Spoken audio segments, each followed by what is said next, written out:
Hello and welcome to this panel discussion, how to make data portability go mainstream.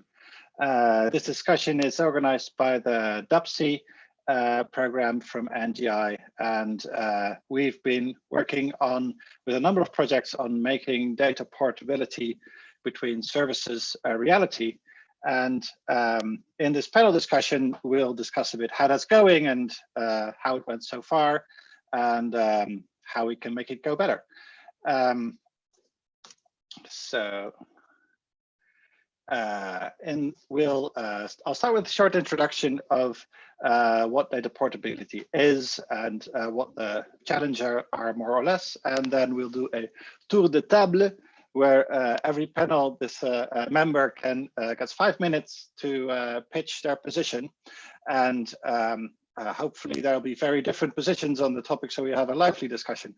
And then we'll talk about the past, the present, and the future of data portability.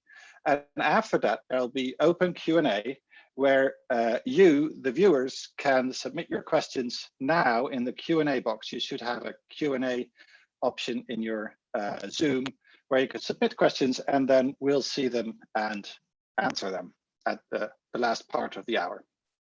So to briefly introduce what data portability is, it's quite unique that and great that GDPR mentions it, that services should try to offer data portability. It's not required, but it's very much encouraged. So when you can export your personal data from a service, that means that, well, maybe you can download a zip file, or some V cards, maybe. There's some way to get your data out of a service that you're using.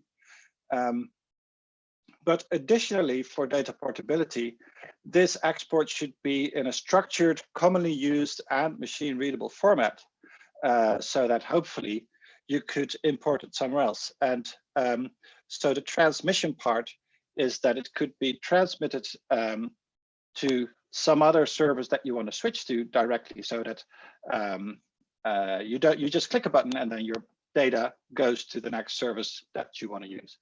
So about going mainstream, there was a big project that I'm sure lots of you have heard of it, the data transfer project. It sort of started from Google Takeout, and then Facebook joined, and Microsoft and Apple.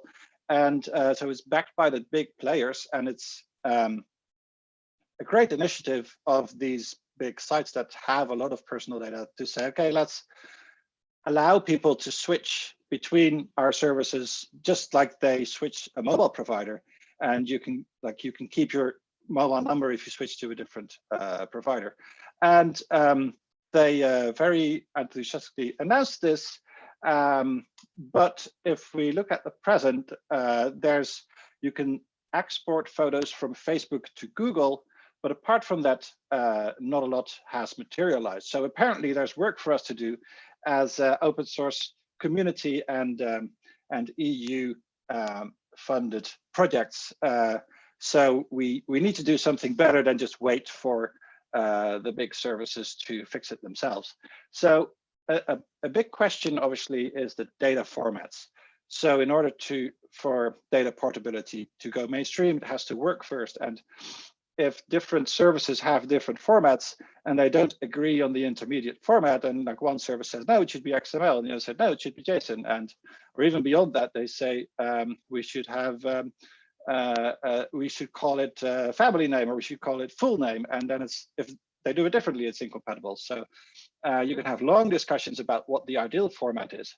Or maybe the import tools should be like polyglots, like a person who speaks multiple languages can talk to other people in various languages and countries. And so a polyglot import tool would be one that can, no matter whether your data comes from Facebook or from Twitter, it will understand 12 different formats. So we don't have to discuss what the best format is. We can just say, import anything you like, and we'll pick what we can read, and we'll give you the best data portability we can.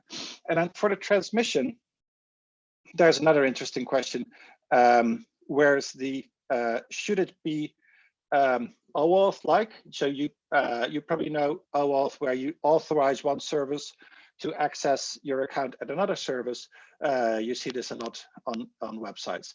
And if maybe we can fix data portability just using OAuth, right? So you sign up for a service saying, do you want to import your photos from Flickr? And then it will say authorize whatever new service to see all your to get all your photos, and then it would just work as long as they get the data for us, right?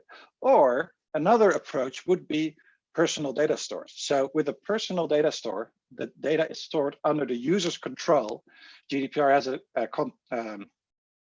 data controller concept and a data subject. So if the data controller is the person who is also the data subject, so the user is the controller of the data, they own their data, then they can themselves say, like, okay, the data is now with me or at a server where that is nominally my personal data store.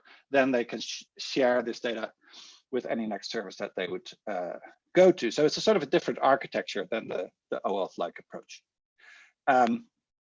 So that's sort of my take on a general introduction of data portability. But I'll leave the expert panelists to present their standpoints at the tour de table. So we will start with Hans-Jörg Happel from Outrigger, and this is the slide for him. Take it away. Yeah, thank you, Michael. Perfect introduction, because it helps me a lot shortly explaining what we as Outrigger do as a company. So my name is Hans-Jörg. I'm the CDO of Outrigger. We are an EU company basically doing data portability as a service in what I call the email and groupware domain. So email, certainly a lot of people know what it is.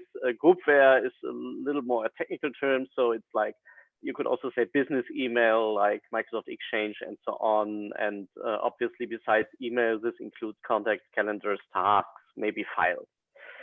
And what we basically do, we, in terms of what Michael presented, we are sort of a polyglot import tool. So we speak APIs of very different vendors and software, including commercial vendors like Exchange, Office 365, G Suite, but also open source solutions that are around. And we basically act as an intermediary. So we are not the destination of a transfer and we are not the source. But we are like acting as an intermediary, and in that sense, our very business is offboarding from the source provider and onboarding to the destination provider. And since I think historically seen email and groupware is a domain where actually a lot of switching already happens. So a lot of people switch their email provider from time to time for several reasons, move to another hosting service. So this is actually some area even predating data portability as a term has been an area where a lot of people have been moving data around. So I think it gives us actually a good idea of what challenges are there and what also needs to be improved maybe and can be learned from other domains of data portability. And well, one such observation is, first of all, I said we are a polyglot import tool. So basically the data models of all these different services are sort of similar. I mean, a contact in a way always has a first name and a last name, something like that. But if you really go into the details, there might be quite some differences. Takes a number of email addresses which are allowed to add to a contact or something like that, address formats and so on. And so even if this is quite a mature domain, there is still some challenges in data mapping. Yeah? And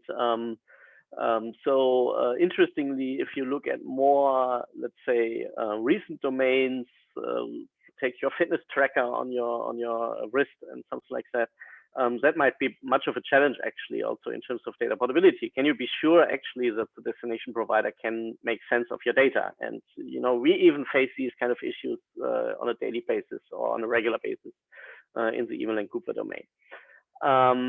And yeah, what's also interesting is I think that in a way data portability can also be seen as a kind of twin to what we call migration, yeah, like email migration or groupware migration, because basically one is the onboarding to a new service, and one is the aspect of offboarding. And we do this actually since quite some years, and obviously a lot of hosting companies and so on are paying us basically for onboarding customers because this is new business they are getting. And we always try to advertise our service also as an offboarding opportunity, you know, to have a golden handshake maybe with customers and to make it easy for them to switch somewhere else, because not always this is a bad experience or something like that, because people sometimes are just forced by, you know, not necessarily being unsatisfied with the service, but by other reasons to switch. But as you might imagine, this is always a hard thing to convince people about. And this is basically, I think, also where the EU dropped in with the GDPR, having this legal implication for, you know, of making it easy to people switch off some provider. But if you look at hosters, actually, a lot of them are just merely at this moment pointing at the legalese, like you can ask us to get your data, maybe pointing to some file export, like Mikhail mentioned, like you get your whole bunch of data downloaded, but obviously this is not really easing the switch to another provider in the end. And so I think one of my main inputs for this session would be, and one of my main observations is that maybe the current focus on like data portability, like really the structured data you get out of a service, might in a way also be too narrow, and this scope might need to be broadened in the future in some way. And some of these reasons are, if you switch, for instance, your email provider, it's not just your email data. You know, there is your email, your domain. There might even be your email identity if you come from a free mail provider. So a lot of people ask us, can I transfer my @Gmail address to the new provider? This is currently obviously not possible by the way the DNS system works. But if you look at a mobile phone transfer or mobile phone number switching, there it's possible actually to also switch numbers. So maybe there is even some regulation lacking, which even if it's technically not straightforward if you think about it from a technical perspective, but it might be necessary for some providers to help them also make it possible for people to use an @Gmail domain, maybe with another provider, with Yahoo or something like that. Just maybe for discussion. And final point is, I think one of the reasons that's also not really clearly outlined in the data portability law so far is also restrictions you might have. Like a lot of vendors, looking maybe at Google again, have very strict restrictions in terms of auditing API, the way you can get API access, throttling, these kind of things. And this also is still a barrier in terms of getting to a real portability situation. Yeah. Cool. Awesome, thank you. So we'll move straight on to our next position pitched by Mehdi Medjai.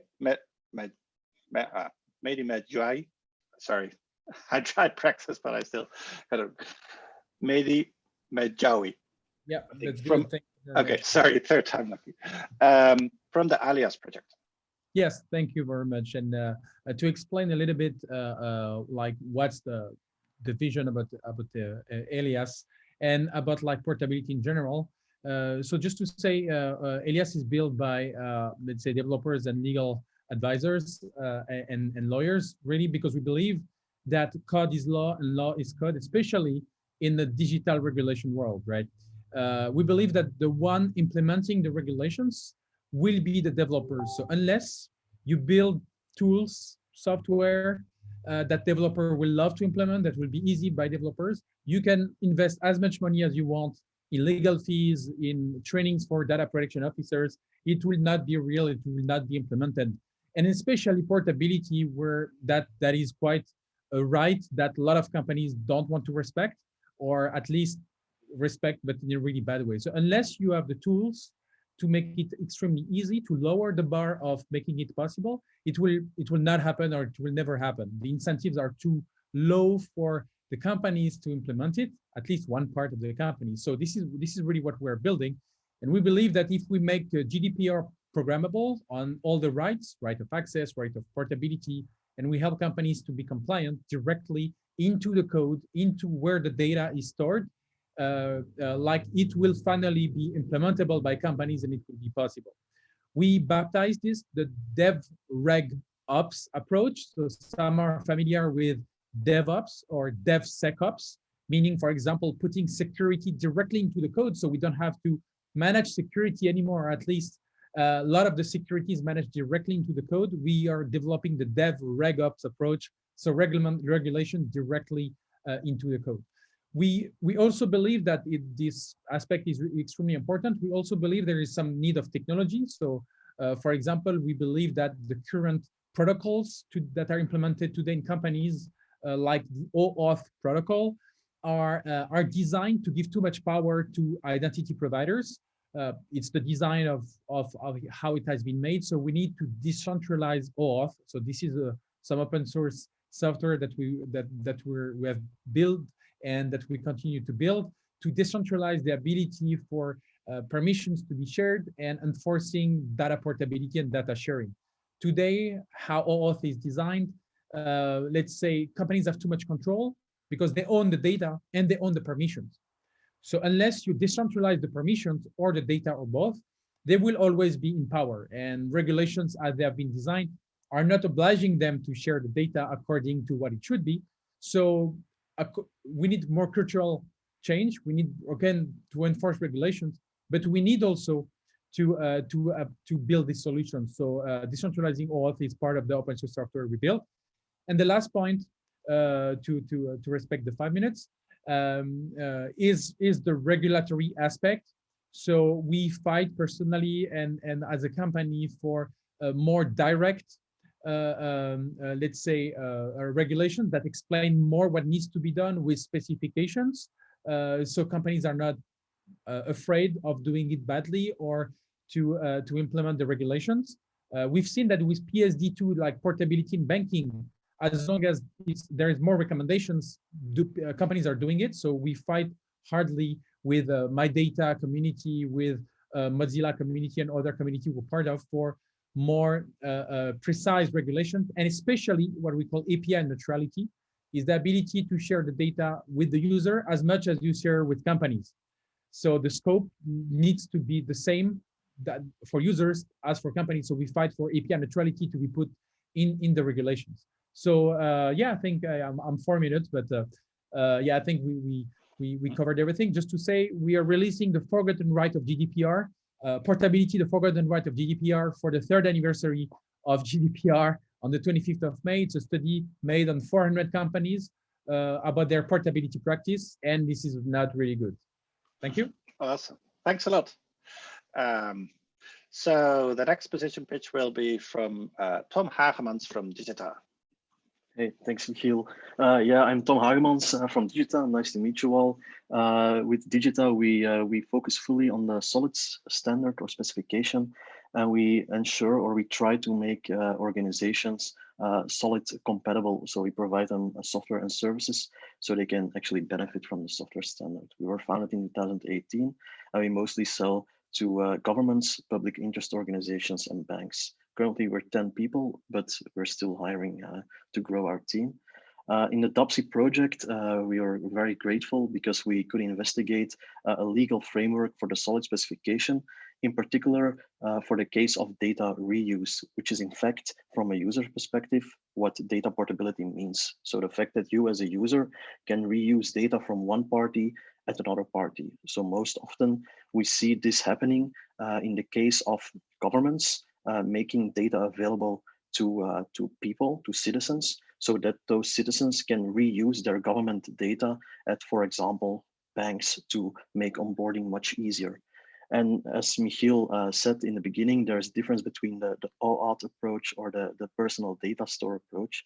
And with Solid, we see that there's lots of attention to the personal data store approach. So basically, governments make data available to citizens by using personal data stores. So you as a citizen, you have a personal data store at your government, which could be read-only even. And that personal data in your store, you can reuse to onboard at other parties. And the nice thing is, because Solid is based upon linked open data platforms or linked data platforms, the formats should be standardized as well in a semantic way. So voila, I'm happy to participate in the rest of the panel discussion. Awesome, thank you. So now we go to the fourth and last position pitch, which is from Alejandro Russo. Yeah, thank you. Yeah, I'm super happy to be here. So yeah, so we are a startup created from research that I've been doing at the university, together with a colleague of mine that you can see on the screen, Marco, and our business developer Carola. That's the whole team you can see on the screen. And what we do, essentially, we do data aggregation while respecting the privacy of individuals. So you want to see statistics or analytics about your private data, about your users, but by seeing that statistics, you shouldn't be able to infer who is in the data set, right? And you might wonder, how that relates with data portability. Well, what we address here is like the consequences for companies to implement data portability, because if you are a company, from the company perspective, why you don't want to facilitate data portability? Well, because not only because my users are leaving, because the data is leaving, right? How can we retain the data, do data retention, information about the users that are leaving without violating GDPR? That's kind of the main question we are answering.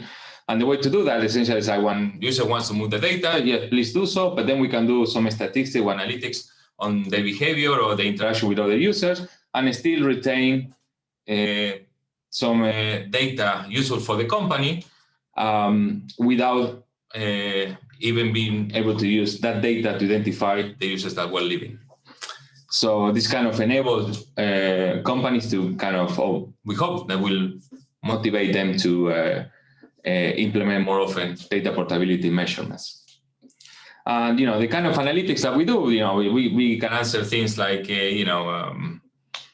how many people have drug addiction in your workplace. We can answer the kind of analytics if those are your users are your employees, but without pointing fingers to anyone, right? So we release that information. We can show you with certain mathematical guarantees that you will not be able to point at fingers back to anyone.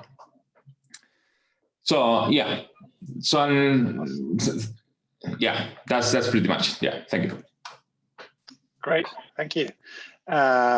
Yeah, so as you can see, there DAPSI is funding lots of different projects that together add up to the whole picture of making data portability work. And so now we'll get into the discussion about how can we make data portability go mainstream. And first, I'd like to discuss the past. So there's been a need for data portability for a long time, and even when software was just something that you install on your computer, then you would have data portability between software programs, right? So maybe you'd use Lotus 123 and you want to stop using it and start using Microsoft Excel. So you'd have to port your spreadsheet data from Lotus 123 to Excel. And then there's the whole data formats problem, which a lot of open source software, partially also funded by the EU, has helped alleviate. And now for computer software, it's a lot better, the data portability. It's still not perfect, but a lot of times you can move data from one program to another. But nowadays, most of the software we use is cloud software, or it's online services that keep the data in their system for us, and we just interact through their website or through a mobile app. So there's obviously these companies will want to keep you as a customer, and hopefully they want to keep you as a customer because their service is good. But sometimes they're not so motivated to help you leave. But there have, of course, been very good attempts in the past at data portability. And the first question I'd like to ask the panel is, of all the things that have been tried in the past, what attempts did not go mainstream and why? Maybe you can give some examples or some general observations. Yeah, maybe I kick in again, drawing a little bit of experience from this email groupware personal information management area. So I guess, Michel, you mentioned it already, and a lot of people are aware of vCalendar and vCard and iCalendar, which a lot of tools can import and export. In a way, these things are mainstream right now, so I think a lot of people are using it. However, they were designed not necessarily with data portability only in mind. They were also designed in terms of interoperability, like how can I have different clients accessing the data. Obviously, there is some overlap between interoperability and data portability with this respect, but there are also some limitations if you use it for data portability purpose, if you understand data portability as really transferring to another provider. And we see a lot of customers of ours which come to us and tried that and really stumble a little bit, because it's really like also a tedious process, right? You need to find in your source system where to get your, let's say, vCard files. Sometimes you get a single vCard per contact. Sometimes you get a vCard including all the contacts. You then have to move it to the, you have to find at the destination provider where to upload it after you downloaded it. And then even the data within, even if it is standardized by some RFC, there is some extensions for certain data which are vendor specific. Your photo might be messed up. So I think that explains a little bit, because at that point of time in the past, people didn't yet have in mind fully this use case of portability already. And yeah, so I think this is something that works already quite to a certain extent, but it's not really smooth in terms of it making it really easy for the mainstream user, I would say. Cool. Yeah. So and you mentioned clients, and that very much reminds me of the past. So in the past, we would have an email service and an email client, which is a program running on your computer. But then websites became sort of the main way we use software. But then another decade after that, mobile apps became the main way in which we use services. Even if the server is cloud-based, we have software running on our mobile device that accesses it as a client. So what happened to this client-server model? Because it's obviously the perfect way to get portability if you have a separation between the client and the service. So maybe somebody else wants to say something about what happened to clients and portability through switching provider but keeping the same client. Yeah, Michel, if I may, Mehdi here. So I'm just to say I'm the founder of API Days conferences. It's conference about APIs and let's say portability since 2012, right? So we've done more than 60 conferences. So we've received 2,000 speakers on these topics, just to say. And just what I say, what we have seen is that it's just the business model of the as a service economy. You know, like Jeremy Rifkin put The Age of Access in 2003, like as a book. We will not own the stuff, we will just want to access to the stuff. And like the startup mindset and the lean methodologies is that, you know, had this idea of like, I will use what people provide me, even if I don't own it, like the Salesforce model with CRM data and everything. So this full mindset pushed by, of course, venture capital to really scale really fast, to focus on the user, enable this as a service economy where we accepted to not own the stuff as long as we have access to it. And this is really what led us to this, to the big centralization of the web we want, or at least a lot of people want. Yeah, this is the alignment of technology and business models that led to the tech giants that we know and that a lot of you use and like. But that also, it comes with a business model, it comes with the mindset of not owning it. And this is where, in my opinion, of course, client servers still exist in many cases, but today, when you have this model where you let the user like owning stuff, you just install a software and a client, a lot of people will say, okay, but you're losing the opportunity to accumulate value and over time. So we will not fund you, we will fund another company who does that. So I would say it's the alignment of the business model and the technological mindset and protocols that led to, in the 2010s, that led to this. Cool, so would you say that sort of when we first started talking about APIs, it was very much about client server, but maybe what we should think about now is service to service APIs which will allow data portability from service to service.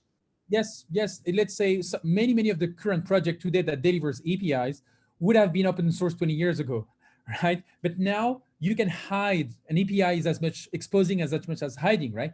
You can hide the code, hide the assets, hide the data, but just give access to a representation of the data. So you give access to the value, but you keep the asset. And this mindset has been, let's say, in majority funded and in the accumulation of value mindset. And this is why we are now service to service in this what we call the as a service economy: infrastructure, software, databases, whatever, location, and everything. Right. Cool. So yeah, maybe some other question about attempts from the past that did not go mainstream. It immediately makes me think about usability as well, and laziness, and also Maddie mentioned the point of people not really caring enough whether their data is at Salesforce as long as it works well. So do we think that we should explain why people should care and make them care, or should we make it more usable? Is it that people do care a little bit, but then when they try it, it's just too complicated? So if we make it easy, that it'll work. So which one will be more important there? I think, yeah, we should. I think we should enable people to easily reuse their data from one place and another one.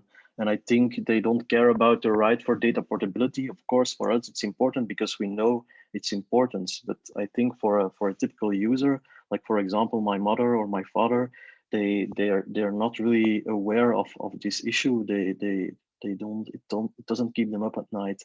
And I think we should just make it easy for them. And I mean, if we can reuse our data, or if we can take our data from one place and use it in another place, it's more about usability and a good user experience than it is about proving some kind of point, right? Yeah, great. I think one thing I want to mention is, like, we're talking about client-server models, download my data and so on. But in service, I think why this might not go mainstream, like in complex services where you interact with other users, like in social networks. What is your data? Is the picture you put, the comment you do, someone reply, then you comment again. But then the last comment depends on someone else's data. So when you download your data, what is yours? What belongs to the other users? I think all the examples we were saying works pretty well when it's about my own data. But when you have interaction with some other users, it's not clear where what belongs to you and what belongs to the other ones. Should you have all your activity in the social network with all your friends and so on in your phone or not? I think that's one of the main, more philosophical or theoretical questions, like why I think this didn't go mainstream. Because today it's all about, well, no, it's not all about, but it's a lot about social network interactions, and then the data gets mixed, and it's very hard to see what it was. Yeah, it's very easy to say, I just want my data, but then when you go look at, you try to disaggregate your data from other people's data, especially when a service is about interacting, then it's you see the technical difficulties there. And yeah, so maybe the usability would be better if instead of just download the zip file to your client, there would be a service to service API where you just click, say, move to that service, and it's done. So let's move on to the next part, which is the present. So in this part, I'd like to discuss things that do work. So let's leave the things that didn't work in the past and talk about what does work well today.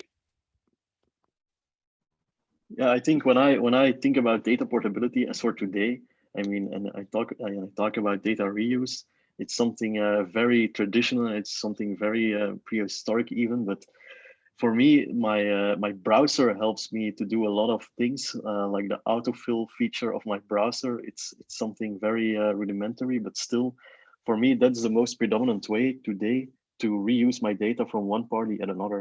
Of course, it's not actual data portability, but still, it offers me the same kind of user experience as it should be when it actually works. Definitely, yeah. Your browser becomes the data porter from one side to another. Who else knows an example of something that works well today? Yeah, I would say maybe here, but I would say all the classic business to business via API portability works well. It works really well. Facebook has millions of applications consuming their API, so accessing users' data, Google and so many others. As long as you give access to someone about your API and your internal assets, it's working, but it's not user-centric. So business portability really works well. The as-a-service economy is just that, but user-centric portability is not really working a lot. Yeah, so portability works, but user-centric is still a main issue. I would just argue on one thing. There is a regulation obliging to do data portability in banking called PSD2, Payment Service Directive 2 in Europe, that mandates the use of API. So no data dump. You're not obliged just to give the data in a poor format and the user whatever doesn't know how to do about it. They oblige the use of APIs for any third party who would request access, as long as the user is okay with that. So that enables startups to access to your bank account, if you allow them to do it, via API in a really valuable and instant way.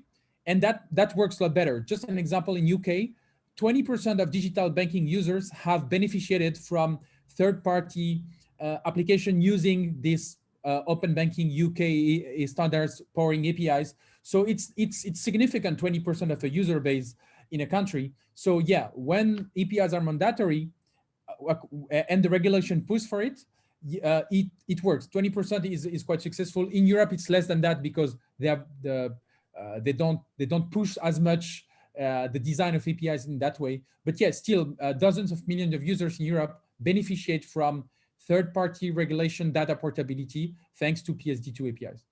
Yeah, I agree. And I think making such things mandatory is one way to ensure data portability. And I think PSD2 is an example of that motivation, but I'm not sure whether that motivation is the right one, because if we look at the PSD2 APIs that some banks offer, I mean, they're not really very robust or easy to use for developers, but still it's a way. I think the other way to motivate organizations to support data portability is just intrinsic motivation.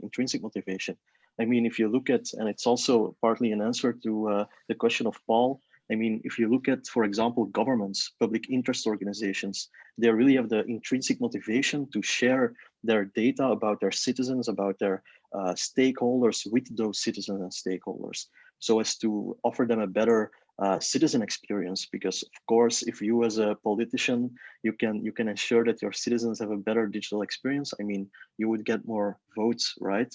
So I think those kinds of organizations are really motivated as well to as for now, today, even to make available such APIs. But what we say, I mean, maybe to say like data portability works today, and it's mainly because of a business. As soon as you increase the business, then you will have data portability, because we need to move the data between a main provider and third-party ones to increase the business. So then the question is like, will it be possible even to change that and put the user, let's say, I don't want to feel that business anymore and move to another one? Because it seems like that's super hard, but it seems like today, as you say, the business is the one that works. Yeah, I really like that point. So where the business model works or aligns with data portability is in one case what Tom said, well, that's not really business model, but when the intrinsic motivation is to do best for your users, but because it's not your goal to lock them in because maybe you're a government, etc., or you're a paid service. And the other one is the one Mehdi mentioned about API ecosystems, where there's a popular service and there are smaller, maybe startups around it that live in the ecosystem of that bigger company. And that's hierarchical, but in a way, the hierarchy also fixes the standardization question, because like if somebody has a question like, what should this API point do in case the format is conflicting, then it's always, the bigger company at the center of the ecosystem that would decide, and they have an incentive to invest in creating a good API that other clients, that smaller companies can then live in. And for the smaller companies, of course, it's not so nice to be, they will always be like the bird on top of the back of the cow, and the cow always decides where you go, and you just have to go along. And sometimes, like in the case of Twitter, they will say like, oh, no, we close our APIs and you all belong to us now. So the business model for the smaller companies is not always that good. But maybe if these APIs get standardized more, then these smaller companies can be in the ecosystem of more big cows, and this could work. Sorry, we are of course in the business of data portability, and we see a couple of use cases that are also very interesting. For example, and it's also partly an answer to Dom's question. So we currently work together with the sector organization of HR service providers, and basically the issue that they have there is like, if you go for a short-term employment as a person in Belgium, you have to your employer, sorry, has to enter a lot of information about you. But if you only are planning to do 1 week's worth work at a certain company, then of course for the next company it takes a lot of time to re-enter all that information again and again. So there as well, there's a business case of reusing information from one party at another one. And if you as a sector can organize such a way for your member organizations, it's a big business case, and that's what we're seeing at one of our customers. Great. So yeah, I think we see that a lot of things do work well today. We also saw that some of the things that didn't work in the past. Are people using it? I guess we sort of covered this. I'm not going to address this again. So it's part of usability and making it usable for the people. So that brings us to the topic of the future, which of course is the thing that we're inventing at DAPSI with all the projects that get funded, including hopefully you, the viewers, if you submit something for the third round. So let's see how we can make data portability better for the future. Who would like to say something about how we can do better than the status quo in data portability? Yeah, sorry. Don. Yeah, maybe I have maybe a short philosophical remark in a certain way, because I think many of our listeners are maybe not 100% familiar or not so deep into data portability as we are. So I think what one needs to understand in a way is that this data portability term within the GDPR is quite young in terms of the internet ages, and also in terms of legislation. So even within the DAPSI work, or what we can see here in today's discussion is, I think there won't be the perfect solution tomorrow. I mean, I think there was a question in the chat like, will there be a schema agnostic universal data portability tool? And I must say I cannot really imagine like how this is going to be happen from one alone.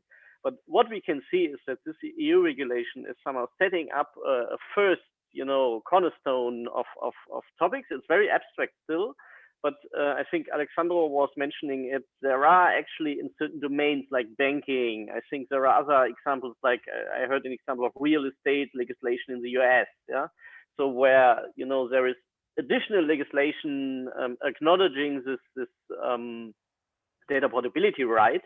That gives much more detail in terms of what comes out of possibilities and actions in the end. And I think my idea or my perception is that there will be two movements in a way. Yeah? So one movement will continue on the regulatory side. So as I said, like domains like banking, healthcare, whatever, adopting additional measures and making it more concrete what's actually mentioned very vaguely in the GDPR. And on the other hand, of course, there will be technological advances, and there will be some market self-developing and APIs and everything, and then innovative tools, which is much more difficult to predict. But certainly, I think we will know much more in 5 years from now when we have a similar session like that. Certainly, we will all be working a lot on this. But I think it's very important for everybody listening to understand that this is still developing a lot, and also it depends a lot on the subject domain. There might be very mature domains with very mature data models, where also there is a clear path to switch to another service or to have two different services use your data. But there are also other domains where this is not so easily possible, and where maybe other levels of data portability can happen.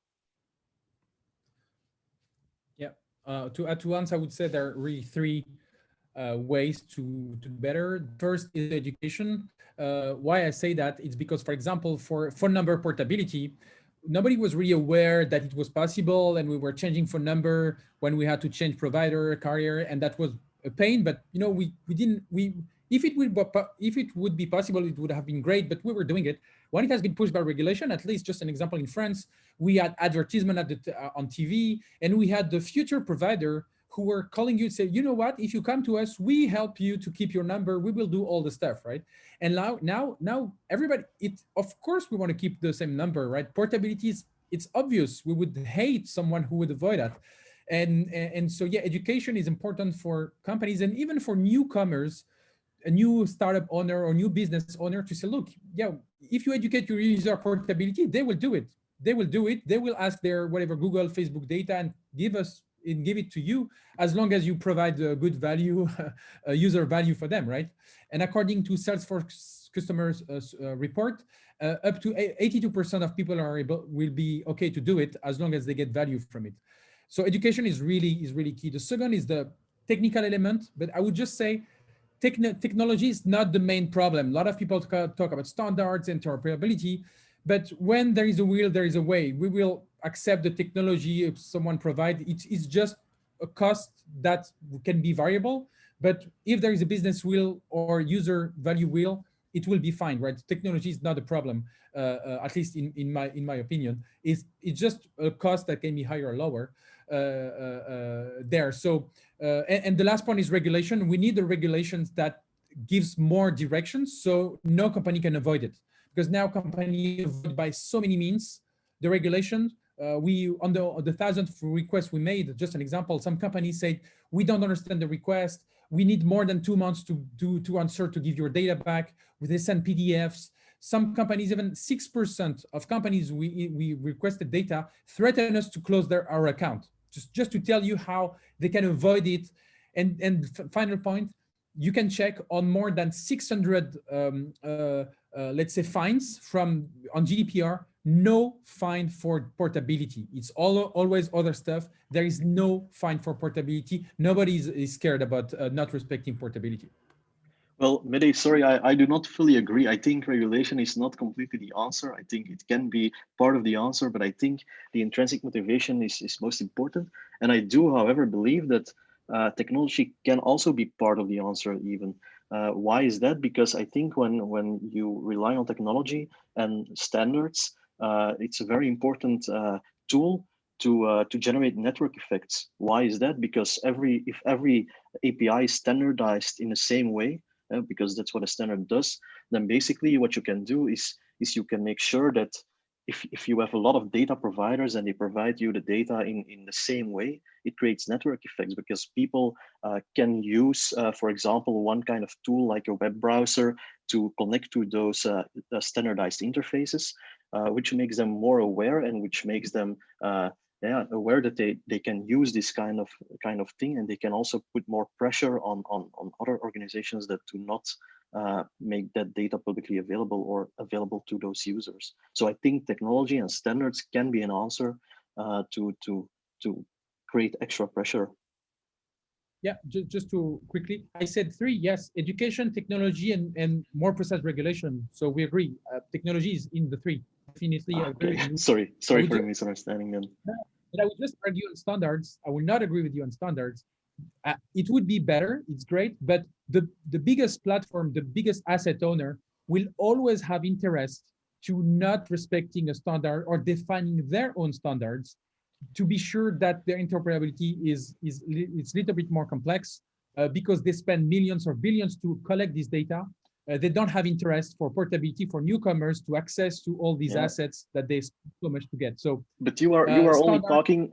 you were only talking about a small part of organization types. I mean, there are a lot more organizations than just Facebook and Google, right? I mean, there's also the government, your I don't know, your employer. There are lots of other use cases than just the big platforms, social media platforms. So I don't really agree on that generalization. I think I want just to say two things. Like one is like, we should maybe go on the other side and trying to explain or educate or facilitate for companies to understand the consequences of implementing data portability. Not for the user. For the user, it's clear. It's great to move data around and be free of the service, but for them, like how we can, how that will not harm the business, or how they don't need to invest a lot of effort in doing it and so on. I think we need to kind of evaluate what are mitigates, what are the investment a company needs to do in order to enable data portability, and thinking solutions that mitigate that cost, then for companies to actually implement it. And the second thing is like, we keep saying the example of the phone number, and this is kind of great because that kind of reflects where data portability works. When we all agree on the data model is quite clear, a phone number. So then data portability is quite simple. The same as, when we do it like bookmarks, data portability is simple because, everyone agree on. But, most of the services, we will have a semantic gap in what it means data in this service and the interaction that you have or whatever in this other service. So it could be happen that you move data from one to the other one, and then here there are some data missing. What are you going to fill in with? Or in the other way around, you have too much data. So which one are you going to cut down? So and the reason why Hans, you was saying like the domain is important, because if you restrict the domain, then that question, that semantic gaps reduces, because in the bank system, you know what it is, in et cetera, right? So I think we need more work on that. So I'm on the lines of what Hans said, that, I think it will work in domains, in specific domains, not maybe in general. Yeah. And maybe DAPSI funded projects can be the glue that glue these service providers together. So as long as they can, you can have an export API and the other service provider has an import API, maybe a DAPSI funded project can export and import with one click, or glue it together in some other way. So we're nearly at the end of the hour, still 10 minutes left. So the last 10 minutes is going to be the open discussion.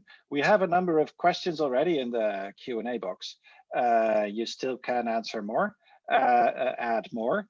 I'll stop sharing my screen now, and we can, if one of the speakers wants to pick a question from the Q&A box, you don't need to mention the name of the person because it's this is recorded, but just read out the question and answer if you see one that you like. Yeah, I selected a question already. The question is data portability really an issue if there's a trend toward decentralized web and data architectures? I mean, you have to separate the goal from the method, right? I mean, the goal is data portability, and one way to do it can be by using decentralized web and data architectures. So I think no, it's not one or the other. It's the other is actually helping to achieve the ultimate goal of data portability.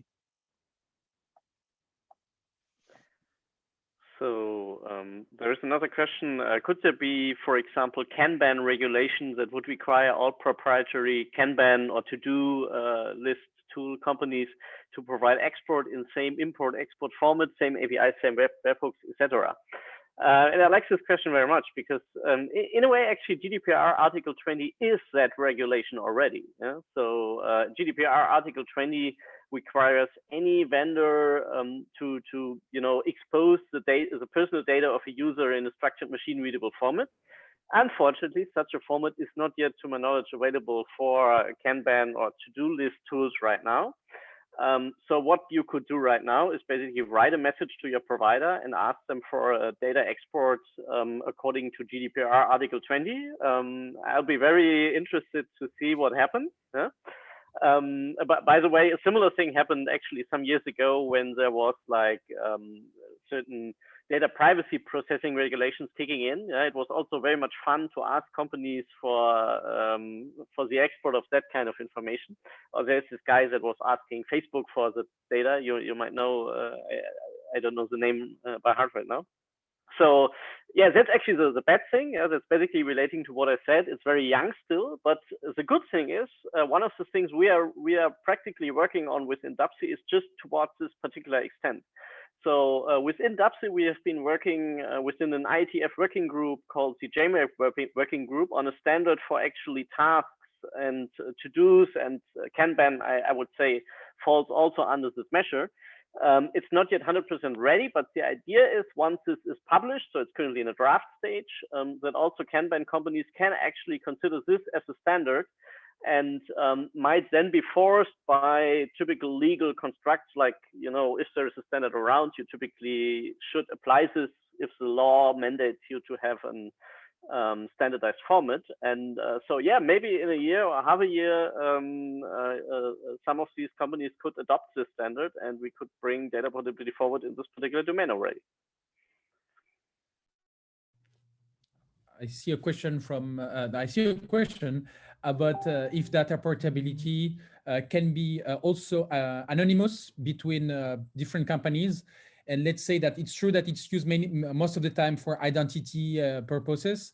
But let's say in banking regulation in India, they developed a protocol in double blind, where actually when you sign up to a bank and you ask your previous bank data to be transferred, both the banks don't know directly which was the previous bank.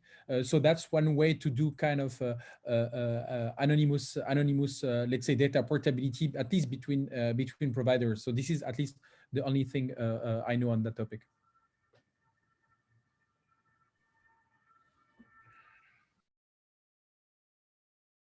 And then maybe to paraphrase the one I see there, so about ontologies and schema.org.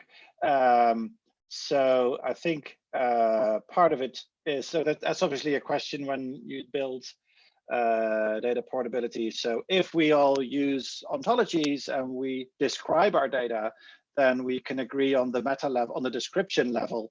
And maybe we can even use some sort of code generation where we, that's of course how, you know, how the whole XML vision started. And it's always a discussion, to what extent should you just duck type the data that you get and understand it as you use it, and to what extent should it be formalized so that you can just have everything described and then generate the code from there. Is there anybody who wants to say something about ontologies and that topic?